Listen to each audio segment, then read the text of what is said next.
करता हूँ। जी सर। लेकिन एक दिन में दो कार्यक्रम हम लोगों ने किया है, क्योंकि कार्यक्रम का अपना रफ्तार है। खेती बाड़ी का दिन है, बावजूद आप सभी हजारों की तादाद में गांव के प्रतिनिधि आज के इस कार्यक्रम में शामिल हुए।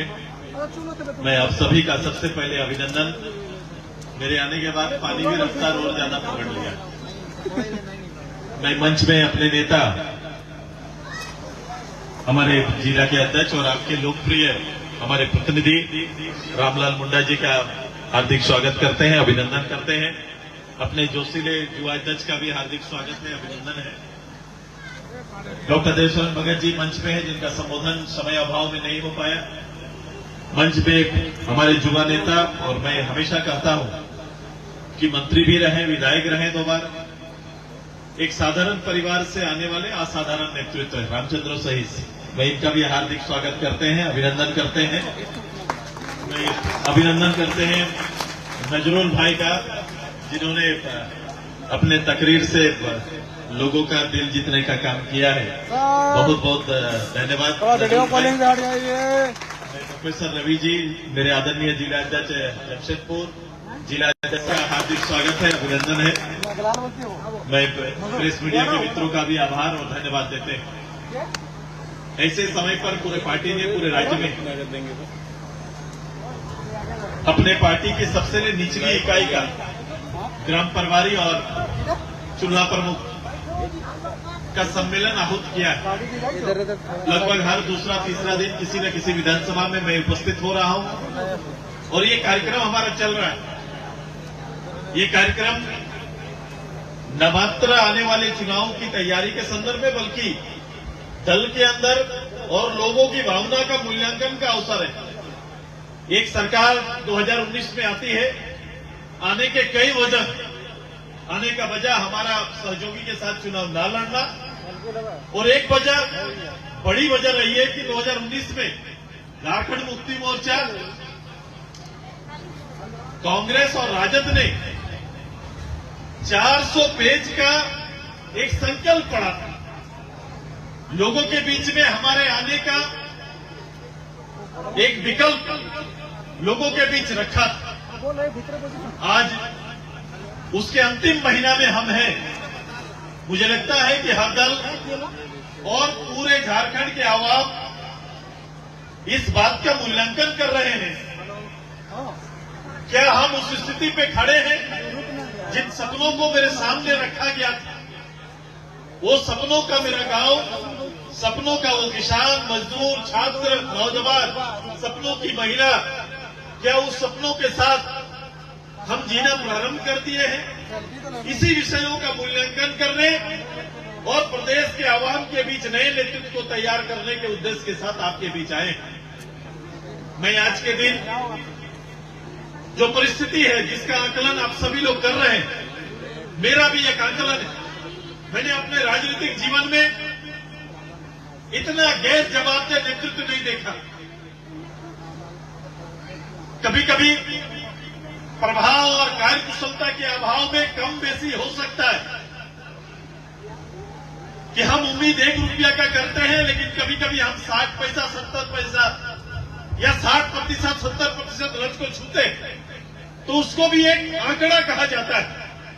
लेकिन मैं वर्तमान सरकार के उपलब्धि को क्या बोलूं और किस आंकड़े से तोलूं, ये संभव नहीं हो रहा है। इस सरकार ने प्रारंभ किया नीतियों से। इन्होंने कहा कि मेरी सरकार आएगी, हम आएंगे, नीतियां बनाएंगे। काफी जोर था लोगों का, एक भावनात्मक था कि भाई झारखंड अलग राज्य होने के बाद यहाँ के लोगों को, यहाँ के सिस्टम पर, यहाँ के नौकरियों पर, यहाँ की पहचान पर उनका अधिकार बने, प्राथमिकता उनको मिले। ये बात चर्चा चल रहा था। पिछले मुझे लगता है कि 14 से 19 तक हम लोग भी सड़क पर खड़ा होकर अपनी ही सरकार को एहसास कराने का काम कर रहे हैं। मैं आज फिर से उस बात को दोहरा रहा हूं, जिनके हाथ में शक्ति दिया गया, उस शक्ति का उन्होंने पॉलिटिकल इस्तेमाल किया। यह संभव था। पहले कई लोग इस बात को समझ नहीं पाते थे। एक समय था कि वह आरक्षण को बढ़ाने के लिए हाई कोर्ट, सुप्रीम कोर्ट के कई निर्देश 50% से ऊपर का रिजर्वेशन नहीं हो सकता है, इस तरह के प्राप्त थे। संख्या से ज्यादा का आरक्षण प्राप्त नहीं हो सकता है। बावजूद इस सरकार ने खुलेआम, किस शक्ति से मैं नहीं जानता, लेकिन खुलेआम आरक्षण की सीमा बढ़ाने को लेकर समय सीमा तय कर दिया। कहा था मैं आऊंगा, मेरी सरकार आएगी, मेरा गठबंधन आएगा, 3 महीना के अंदर हम ये सारी नीतियां और 6 महीना के अंदर आरक्षण लेके आएंगे। परिस्थिति बदली, भारत सरकार ने और कोर्ट का ये निर्देश प्राप्त हुआ कि आरक्षण की सीमा बढ़ाई जा सकती है। सेंट्रल गवर्नमेंट ने 10% एक उदाहरण भी पेश कर दिया बढ़ा के। अब यदि वो बढ़ सकता है तो राज्य सरकार के पास ये मौका था कि वो कर सकता था, राज्य सरकार ये निर्णय ले सकता था, लेकिन राज्य सरकार को निर्णय नहीं लेना था। स्थानीय नीति, नियोजन नीति पर निर्णय कुछ नहीं लेना था, इसे झारखंड के लोगों के साथ राजनीति करनी थी। आपको याद होगा इस प्रदेश में झारखंड मुक्ति मोर्चा 1972 से प्रत्यक्ष रूप से संयुक्त बिहार के सरकार से लेकर केंद्र सरकार तक का हिस्सा रहा है। ये दूसरी पीढ़ी नेतृत्व कर रहा है। शिबू सोरेन जी से लेकर हेमंत जी तक ये दूसरा पीढ़ी नेतृत्व कर रहा है।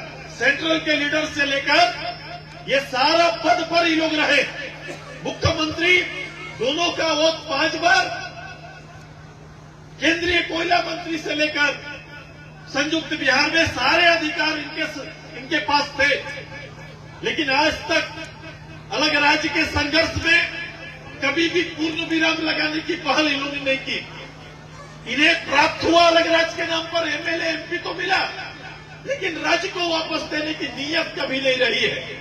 झारखंड मुक्ति मोर्चा लोगों का समाधान नहीं कर सकता है, वो लोगों की भावना को उलझा सकता है, वो निर्णायक लड़ाई कभी नहीं लड़ सकता। अंततः यहाँ की जनता के भावना से ही आपको 2000 में आदरणीय अटल जी के नेतृत्व में ये प्रदेश प्राप्त हुआ। प्रदेश प्राप्त होने के बाद से लगातार आप देख रहे हैं, और परिस्थिति 19 का बड़ा अलग था। 19 में ये सरकार आए और सरकार ने नौजवानों को सीधे कहा कि हमारी सरकार आएगी, हम साल में 5 लाख नौकरी, और नौकरी न दे पाया तो ग्रेजुएट, पोस्ट ग्रेजुएट के लिए 5,000 और 7,000 का पेंशन देने का, भत्ता देने का काम करेंगे। ये सरकार ने ये बात 2019 में कहा, लेकिन अभी तक उस विषय पर चर्चा करना बंद कर दिया। बाद में जब कभी पूछा जाता था, कभी लोग जानने की चेष्टा करते थे, तो उसका एक जवाब अलग सा आता था। आज सरकार जहां पर खड़ी है, ये सरकार ने लोगों से ये कहा था कि साल में हम आएंगे तो 72,000 रुपया का खर्चा देंगे, 72,000 रुपया सालाना खर्चा देंगे। आज देखो फिर से निर्मल महतो जी के सादत पर आते हैं और फिर से कहते हैं कि मुझे फिर से लाओ, 1 लाख रुपया देंगे, ये बात बोल के चले जाते हैं। मैं उसी मुख्यमंत्री जी से पूछना चाहता हूं, मैं उसी मुख्यमंत्री जी से पूछना चाहता हूं, मुख्यमंत्री जी आपका डेवलपमेंट, झारखंड मुक्ति मोर्चा का डेवलपमेंट, झारखंड मुक्ति मोर्चा से विकास जैसे शब्द खत्म है। ये शब्द कभी उसके डिक्शनरी में रहे नहीं। ये विकास का घोतक हो ही नहीं सकता है, न इनमें लीडरशिप उस बात का है। ये क्या कर सकते हैं? ये बिल्कुल रामलाल उस बात को कह रहे थे, सामाजिक ध्रुवीकरण और समाज को उलझाकर ये राजनीतिक सत्ता प्राप्त कर सकते हैं। इनमें नेतृत्व का, इनमें डेवलपमेंट का कोई भी गुण झारखंड मुक्ति मोर्चा के किसी भी प्रतिनिधि पर कभी भी कोई चरित्र रहा नहीं है। मेरे साथ काम किए आपके लोग, विधायक इधर सुखरामी है ना, विधायक काम किए। मुझे याद है जब प्रारंभ काल में जब ये काम करते थे, तब हम सभी लोग चकलधरपुर को जिला बनाने के लिए जोरदार बात करते थे। इस 5 साल के अंदर में चकलधरपुर को जिला बनाने को लेकर सुखराम जी को कभी सुना है क्या? कभी सुना है क्या? कभी पहल भी किया क्या? इस बात की चर्चा तक नहीं है। ये चर्चा तो छोड़ दीजिए। इनके मुखिया ने कहा था चाईबासा के बारे में कि हम आएंगे, हजारीबाग, डाल्टनगंज, चाईबासा को उप राजधानी बनाएंगे और एक model area, model develop city बना के देंगे। चाईबासा बन गया? मेरा मॉडल सिटी बन गया है क्या? चक्रधरपुर को लेकर, कोई गांव आवाम को लेकर इनका कोई योजना नहीं। जिस योजना को लेकर अभी बड़े बड़े पोस्टर में मुख्यमंत्री जी दिखाई दे रहे हैं, ये योजना का नाम क्या है? क्या नाम है? मैया सम्मान योजना। मुख्यमंत्री किना योजना के नाम दिला थे? कौन मैया परेशानी योजना। खटाखट तो संविधान खोजने निकले थे 19 में, नहीं 24 में। चुनाव जब लोकसभा का था, आरती का बात बोल दे रहे हैं, लोकसभा का चुनाव था, तो लोकसभा के चुनाव में हम भ्रमित करने का इनके पास कितना अच्छा था। बोले ये सरकार आएंगे, मोदी जी आएंगे तो संविधान खत्म कर देंगे। गांव गांव जा जाके बोले थे कि नहीं बोले थे? आरक्षण समाप्त हो जाएगा। अरे 10 साल से मोदी जी थे, कभी इस विषय पर कभी बात और चर्चा हुआ क्या? आज मोदी जी फिर से आए, फिर से कुछ हुआ क्या? तो ये चीजें समय पर कैसे समाज को भ्रमित किया जाए, ये काम करते आए। ये काम उनका रूटीन काम में रहा है और ये रूटीन काम करते हुए आए। आइए, ये सरकार, वर्तमान सरकार, ये मुख्यमंत्री जी, मैं कह रहा था कि मैया सम्मान योजना, मैया सम्मान योजना के नाम पर 1000 रुपया महिलाओं को देने का काम कर रहे हैं। अगर ईमानदारी रहता तो सबसे पहले मैया सम्मान योजना नाम का कोई कमिटमेंट झारखंड मुक्ति मोर्चा के घोषणा पत्र में है क्या? मैं तो पूरा खोजा कि कहीं मिल जाए, कहीं पर नहीं है। कांग्रेस के घोषणा पत्र में कहीं था क्या? राजद के कहीं पर था क्या? कहीं नहीं था। ये अचानक से एक नाम आता है, क्योंकि एक नाम कुछ दिन पहले चंपैदा मुख्यमंत्री के रूप में दूसरा नाम देते हैं, इनको बुरा लग जाता है कि दूसरा नाम लेके आते हैं। दूसरा नाम लेके 1000 रुपया 21 साल से 49 साल की उम्र की महिला को देने का निर्णय लेते हैं। नहीं, आप निर्णय दे रहे हैं, अच्छा है, लिए अच्छा है, लेकिन ये सम्मान का दायरा क्या है? 33 रुपया 33 पैसा। 33 रुपया 33 पैसा से मेरी महिला का सम्मान घर में बढ़ जाएगा। सम्मान का अगर यही परिभाषा है मुख्यमंत्री जी, सम्मान ऐसे नहीं होता।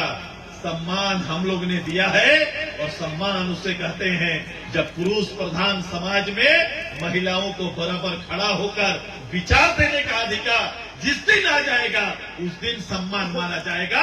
और इस काम को हम लोग ने किया, इस काम को हमने किया है, इस काम को हमने किया है कि आज 50% महिलाओं को पंचायत चुनाव में आरक्षण देने के कारण हमारी मुखिया, हमारी जिला परिषद, ये आपकी मुखिया जिला परिषद, ये पुरुषों के जमात में महिला नेतृत्व बन के उभरा। जिस दिन इसके हाथ में अधिकार दिए और रिजर्वेशन का देखो, ये प्रतिमूर्ति है, यही उदाहरण है, यही समृद्ध महिला का उदाहरण है। और इसी से सम्मान मिल सकता है जब आपके साथ खड़ा होकर बैठकर महिलाएं अपनी बात कर सके तो सम्मान माना जाएगा। जैसे एलपीएस यहाँ पर चल रहा है, महिला समूह चल रहा है, गांव में महिला दीदी बैठ रही है घूंघट और चौखट से। ये आपका भाई ने पहली बार महिलाओं को संगठित करते हुए जैसे एलपीएस के माध्यम से मजबूत किए हैं और आज खुलेआम सभी जगह जाकर दीदी अपनी बात बोल सकती है, बैठक में बैठ सकती है, सम्मान के साथ अपना काम कर पा रही है। ये हमारा लक्ष्य था, ये हमारा काम था और हमने उस पर काम किया है। 2029 में सरकार का ये निर्णय कि आने वाले समय लोकसभा और विधानसभा में महिलाओं को आरक्षण मिलेगा, ये हमारा तैयारी है। आप कहां पर है, आप कहां पर है जिसने ये कहा था कि हम अगर काम ना दे पाए तो 25 करोड़ तक का रोजगार चक्रधरपुर के लड़कों को, चक्रधरपुर के निवासियों को उसी के घर में देने का काम करेंगे। तो पूरा मुझे पता है कि 25 करोड़ का टेंडर मिल रहा है ना आप लोग को, आपके ब्लॉक से मिल रहा है ना, रजिस्ट्रेशन करा दिए हैं, निबंधन हो गया है, मिल रहा है कि नहीं मिल रहा है? ये कमिटमेंट है जिसका कोई लेवल नहीं है, जिसका कोई हद नहीं है। आज ये बोल क्या है 1 लाख देंगे, कोई बोलेगा 5 लाख देंगे। क्या ये व्यवस्था है? क्या ये दायित्व है? इस तरह से चलेगा? ये झारखंड सभी का है, सभी लोगों का है और ये दायित्व इसलिए दिया जाता है कि राज्य को उसके संसाधन के बल पर शिखर पर आप ले जाओ। इस मुख्यमंत्री को सेंट्रल गवर्नमेंट में किसी दिन प्रधानमंत्री के समझ किसी विषय पर बात हो, यहाँ का किसी इशू पर चर्चा करते हुए देखे हैं 5 साल में? नहीं, कभी देखे हैं क्या? नहीं। ये सारना कोर्ट पर बात करते हैं, सारना कोर्ट पर बात करते हैं, विधानसभा और माइक पर ये बात करते हैं। कभी जाकर 4.5 साल में फुर्सत मिला है कि सारना कोर्ट पर जाके प्रधानमंत्री जी से बैठे और बात करें? ऐसा फुर्सत मिला कभी? ऐसा कभी नहीं मिला, कभी नहीं करेंगे। वो चुनाव का इंतजार करते हैं, चुनाव आने का इंतजार करते हैं। 1 महीना चुनाव बाकी है तो इनका डेवलपमेंट सरकारी खूंटा में दिखाई दे रहा है, इसका विकास सरकारी कार्यालय और सरकारी खूंटा में दिखाई देता है। दिखाई दे रहा है ना? हाँ। पोस्टर में जो लिखा हुआ है उसी को विकास मानो। गांव के अंदर क्या स्थिति है ये मत जानो। यही है सरकार और सरकार की दलीलें। हमने तय किया है ये सरकार किसी भी मायने में इस प्रदेश में नेतृत्व करने योग्य नहीं है। बहुमत छल करके लिया गया है, ये छल करके बहुमत लिया गया। अब इसे बेदखल करने की तैयारी है, क्योंकि मैं जानता हूं कि मेरे लोगों में जानकारी विषयों का कभी बहुत कम हो पाता है, नकारात्मक चीजें जल्दी लोगों तक पहुंचती है। इसलिए आजसू पार्टी के कार्यकर्ता परवारी चूल्हा पर से सुदेश माधव करने के लिए आया। आइए, जो रोजगार इस राज्य का सबसे बड़ा चैलेंज और सबसे जरूरत है, लगातार कई वर्षों से 3 लाख वैकेंसियां, 2 लाख वैकेंसी तो केवल शिक्षकों का है, जिसे सरकार भर नहीं पा रही, जिसके लिए जो कह रहे थे कि इस साल में हम 2 जेपीएससी एग्जाम कराएंगे, वो आज कहाँ खड़ी है आज देख लीजिए। आप इस सरकार के खिलाफ में, इस सरकार को एहसास कराना है, हमें बताना पड़ेगा। सरकार को पता नहीं है कि यहाँ शिक्षित बेरोजगार कितना है, बेरोजगार कितना है, सरकार को जानकारी में नहीं है। मैं तो हमेशा कह रहा हूँ कि पहले हम लोग या फिर गांव के लोग पढ़ाई लिखाई पूरा करने के बाद जिला मुख्यालय के एक्सचेंज ऑफिस में अपना नाम दर्ज कराते थे। एक्सचेंज ऑफिस जाते थे, नाम दर्ज कराते थे, ताकि सरकार कभी वैकेंसी निकाले तो उसका नाम का कॉलिंग आ जाए। ये उपाय पहले हुआ करता था। आज के दिन में तो इतनी व्यवस्था के बाद भी ऐसा कोई भी तंत्र इनका नहीं है जहां से नौजवान कुछ जानकारी प्राप्त कर सके। अभी समय आ गया है, मैंने कहा कि सरकार को अब बताना पड़ेगा। सरकारी अधिकारी डाटा सही नहीं दे रहे हैं, अब हेमंत बाबू को बताना पड़ेगा। इसलिए मैंने कहा है कि गांव के अंदर बायोडाटा नौजवानों का, वो पढ़ा लिखा शिक्षित हो या नहीं भी हो, जिसके हाथ को काम चाहिए, वैसे हाथ का एक डाटा तैयार करिए और ये डाटा लेकर हम लोग मुख्यमंत्री तक जाएंगे। ये तैयारी हम करना चाहते हैं, ये तैयारी हमारी है कि सड़कों पर हमें उतरना पड़ेगा, अपने हाथ पे अपना सर्टिफिकेट लेके उतरना पड़ेगा। एक जमाना था डॉक्टर साहब, जब अलग राज्य के लिए सर्टिफिकेट बांटने के लिए चौराहे पर नौजवान गए थे। आज फिर वो समय आ गया, नौकरी के लिए सर्टिफिकेट के साथ सड़क पर खड़ा होना पड़ेगा। ये तैयारी हम सबने की। ये 8 तारीख को करेंगे।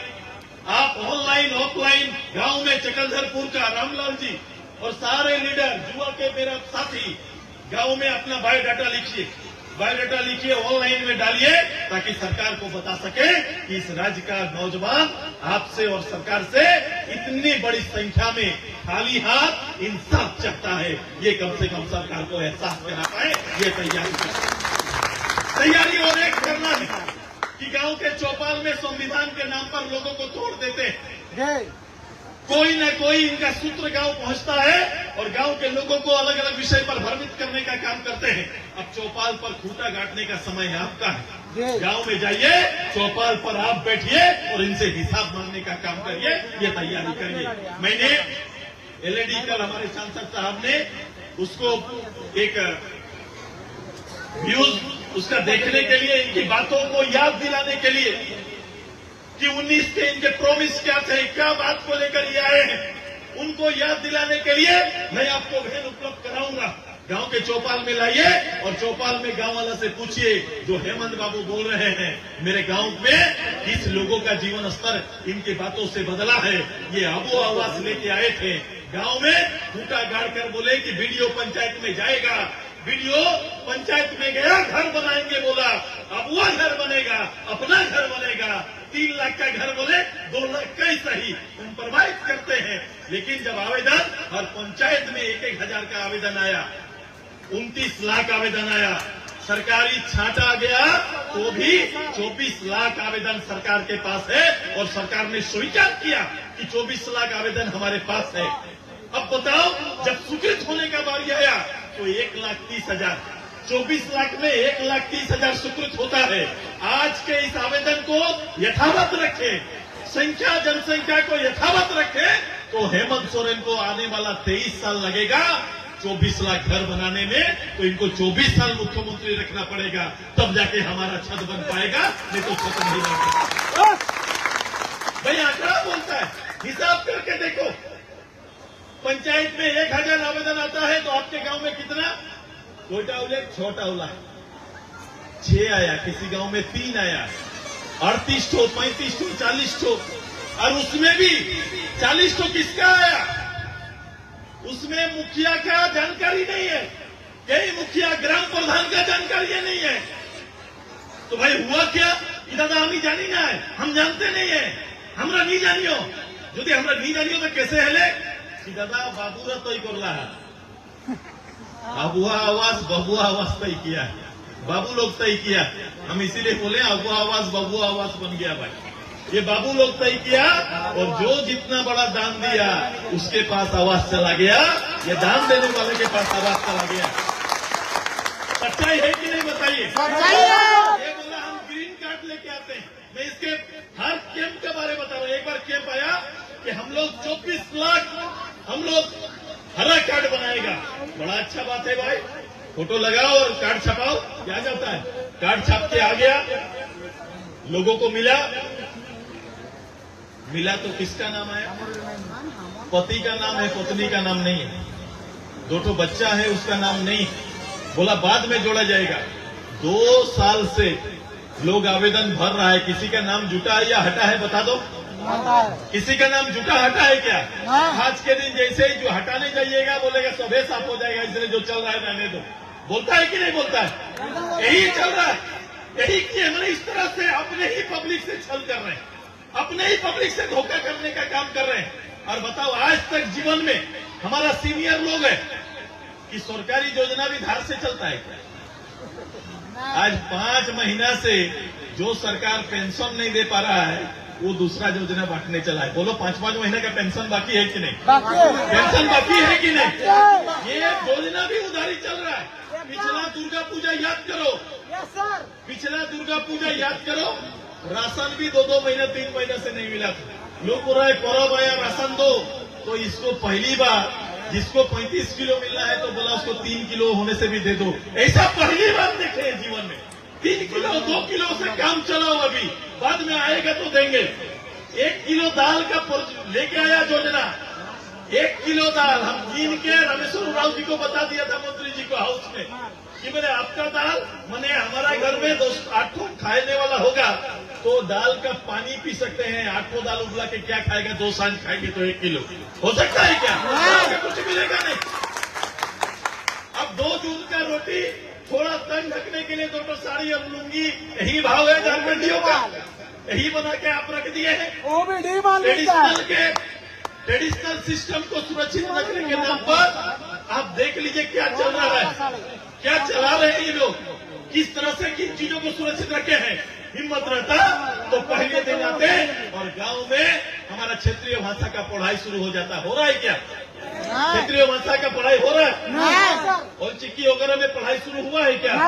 कहीं नहीं हुआ। कुड़वाली में पढ़ाई शुरू हुआ है क्या? कहीं नहीं हुआ। आप कर क्या रहे हैं? किसको बचाना चाहते हैं? कहाँ राज्य को ले जाना चाहते हैं? और लेकिन 2 साल से 5 साल से लगातार रात का काम दायित्व चल रहा है। सरकारी संसाधन का दोहन में कोई कमी नहीं आया। एक भी कर्मचारी बिना सलामी लिए कुछ काम करता है क्या? कोई सरकारी पदाधिकारी बिना सलामी का काम करता है क्या? कोई काम नहीं करता है। यही सरकार है और ऐसी सरकार को इसके दायित्व से बेदखल करना ये राजधर्म है और इस राजधर्म को निभाने के लिए आपको तैयार रहना पड़ेगा। चकलधरपुर में हम प्रत्यक्ष रूप से आएंगे या अप्रत्यक्ष रूप से, ये तो आने वाला समय तय करेगा। लेकिन चकलधरपुर मेरा राजनीतिक कर्म भूमि है। सुदेश महतो जब जब जो शक्ति में रहेगा, चकलधरपुर के लोगों का प्यार सने बटोर कर उसकी सेवा करते रहेगा। ये पक्का आपको जानते। रामलाल जी मेरा नेता है, रामलाल जी यहाँ का नेतृत्व मेरा करता है। ये हर परिस्थिति में आपके साथ खड़ा रहेगा। आप लड़ो, खुद को तैयार करो और जो वातावरण परिस्थिति है, इस परिस्थिति से चकलधरपुर को आगे लेके जाइए। ये पूरे सारे समाज को एकजुट करिए, सारे समाज के साथ बैठिए। ये समाज को तोड़कर राजनीति करते हैं, सुदेश महतो समाज को जोड़कर राजनीति करता है। ये दोनों में आइए, सब तैयार है ना? खड़ा हो जाओ, खड़ा हो जाओ। मैं बहुत विलंब किया हूं, चलो आ जाओ।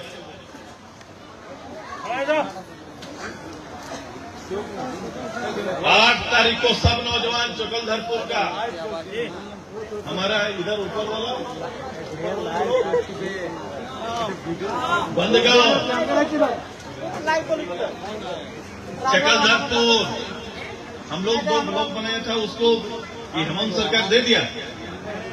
क्या टोकलो क्या बनाए थे? टोकलो बनाए थे ना। अभी भी सरकारी खाता में जिंदा है, अभी भी फाइल निरस्त नहीं हुआ है। हमारा बनाया हुआ प्रखंड अभी भी जिंदा है, उसे केवल फाइल में नीचे रखा गया है, उस पर निर्णय नहीं आया। हम चाहेंगे कि इसकी आवाज को मेरा ब्लॉक जोरदार उठाओ, क्योंकि प्रशासनिक रूप से टोकलो के लिए प्रखंड बनना बहुत जरूरी है, बहुत जरूरी है। और भी जगह पर ऐसा जरूरत है। इन सबों को आवाज उठाते रहिए।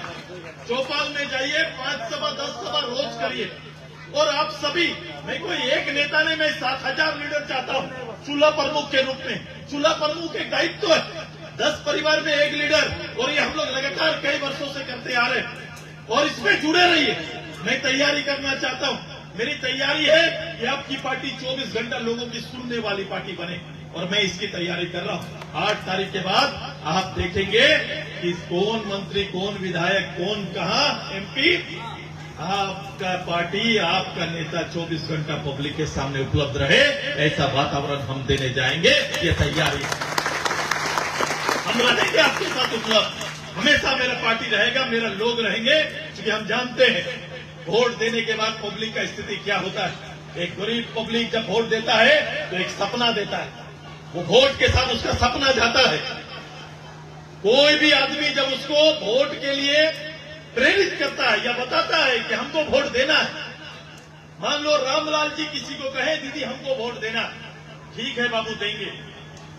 रामलाल जी बूथ में अगर बैठे हुए हैं तो वो आश्वासन पे देने वाली दीदी, ये बार मेरा घर बना देना, पेंशन बना देना, राशन दे देना, कोई न कोई एक प्रॉमिस इससे कराती है ना, उम्मीद करती है। जो योजना गवर्नमेंट का चला, वो योजना हम तक सीधे पहुंच जाए, बिचौलिया उस बीच में ना रहे, ये उम्मीद के साथ वो वोट देने जाती है। और वोट स्कूल का दरवाजा घुसने से पहले तक रामलाल को देखती है, देख याद रखना हम तो दे रहे हैं लेकिन मेरा काम कर देना। फिर जाके वोट देती है, उधर से आती है, उसका सपना मर जाता है, वापस आने के बाद उसका सपना मर जाता है। इसी रीति से और छल से लोग राजनीति करते हैं। आइए, ऐसे छल करने वाले राजनीति, केवल विषयों पर कुरेदने, विषयों को कुरेद कर, केवल भावनात्मक रूप से भड़का कर राजनीति, अब ये जवाबदेही राजनीति नहीं है। एक जवाबदेह राजनीति आप सभी को करना पड़ेगा। उसके लिए एक रामलाल नहीं, हमारा 7000 में से 3500 महिला और 3500 नौजवान को तैयार होना पड़ेगा। ये तैयारी आप सबको करना है। तैयार है ना आप सभी लोग? एक माहौल और एक वातावरण बदलना है, एक माहौल खड़ा करना है। केवल वोट की राजनीति नहीं, एक जवाबदेही के साथ हालात बदलने की राजनीति हम सब मिलकर करेंगे। इस प्रदेश की क्षमता को हम लोग और बढ़ाएंगे और लोगों तक राहत पहुंचाएंगे। ये तैयारी हमारी है। बहुत ताकत है प्रदेश में, इस ताकत को समेटना है, लोगों को मिलाना है, अलग अलग होने नहीं देना, और तकनीकी रूप से इस प्रदेश को आगे ले जाने में हम भूमिका अदा करेंगे। मैं जानता हूं, मुझे इस बात का अनुभव है, और सुदेश महतो काम करता है। काम जब भी मौका मिला, जो दायित्व मिला, छोटा से छोटा गांव का सड़क हो, मुझे याद है चकलधरपुर की गलियों तक भी सुदेश महतो अपना कदम ताल कर चुका है। और मैं फिर 8 तारीख के बाद फिर से चकलधरपुर पे मेरा पांव पड़ेगा, हम आपके साथ कदम ताल करेंगे, ये तैयारी हमारी है। और हम सब मिलकर प्रदेश में एक नए राजनीतिक वातावरण को लाएंगे। लेकिन 8 तारीख यहाँ कोई नौजवान चकलधरपुर में नहीं छूटना चाहिए। रांची आओगे ना? आएंगे सर, आओगे ना सबको? आएंगे। आज तो मेरे साथ ये पूरे भारत को, दुनिया को बताना है और इस सरकार को दिखाना है। सर्टिफिकेट के साथ आएंगे, हमें उनका कोई चौहदी नहीं तोड़ना, लेकिन दिखा देना है कि कितना लाख लोग आपके आश्वासन पर आज घर में अपना महत्वपूर्ण जीवन का सबसे महत्वपूर्ण क्षण जिसका बर्बाद हो रहा है। ये समय सबसे महत्वपूर्ण जीवन में होता है नौजवान का, जब अपने आप को सेट करता है, भरोसा करता है, और जिसके पीछे पढ़ाई में गार्जियन परिवार इतना खर्च करता है। एक साधारण कोर्स कराने के लिए लाख रुपया, एक कोचिंग कराने के लिए लाख रुपया, एक उच्च स्तरीय ट्यूशन के लिए हजारों रुपया। एक माँ से पूछो जिस परिवार में 3 बेटा 4 बेटा पढ़ाई कर रहा है, वो कैसे पढ़ाई कर पाएगी। मैं इसीलिए कहता हूँ कि आज के दिन में पढ़ाई, दवाई, न्याय और कमाई, कहाँ है मुख्यमंत्री जी? इन चारों का हिसाब मांगने के लिए हम सब 8 तारीख को पहुंचेंगे। यही सुदेश महतो आपसे कहने के लिए खड़ा हुआ है। अब तैयार है सभी को? मैं कहूंगा आजसू पार्टी जिंदाबाद, आजसू पार्टी जिंदाबाद, जिंदाबाद जिंदाबाद। जय आजसू। आप बोलेंगे विजय आजसू, ठीक है? तो जय आजसू, जय आजसू। दिन भर का समय आज समर्पित किए हैं। आपकी भावना मेरे साथ है। मैं एक राजनेता, आपका सेवक बनकर, एक पॉलिटिकल लीडर बनकर हमेशा सही और अच्छे रास्ते की ओर प्रेरित करेंगे। मुझे सभी चीजें आता है, मैं सभी चीजों का मेरे पास अनुभव है, और इस अनुभव के लिए आपका आशीर्वाद चाहिए। आपका आशीर्वाद विद्यमान रहे, आपके जीवन में अंतर पैदा करेंगे। इन्हीं शब्दों के साथ सबको धन्यवाद। जोहार, जय झारखंड।